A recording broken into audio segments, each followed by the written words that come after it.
Today is the solemnity of the birth of John the Baptist.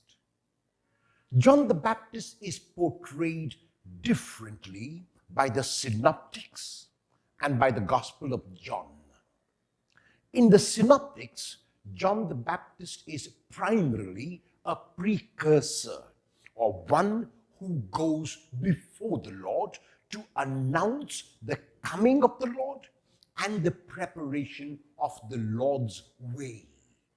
In the Gospel of John, he is portrayed primarily as a witness to Jesus, who witnesses to who he is and to who Jesus is.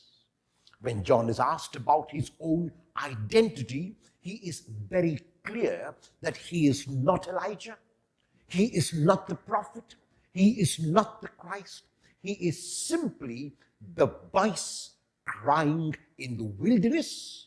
He is simply the preparer of the way of the Lord.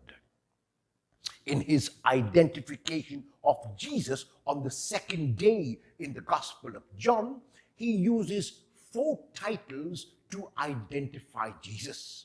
And the first of these is that Jesus is the Lamb of God. The second is that Jesus is the pre-existent one, the one who existed before John. Jesus is the vehicle or the carrier of the Spirit, and Jesus is Son of God. John uses 4 titles to describe Jesus because Jesus cannot be captured in 1 or even 4 titles. Jesus is beyond titles.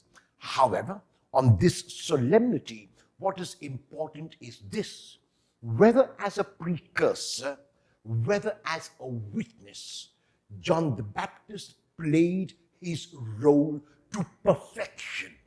He knew who he was, he knew his place in the world, and because he knew who he was, and because he knew his place in the world, he could fulfill his vocation to perfection. Each one of us, like John the Baptist, is also called in our own way to be the precursors and to witness to Jesus. Will you witness to Jesus today through your words, but more importantly, through your actions? A very happy feast of the solemnity of the birth of John the Baptist to everyone.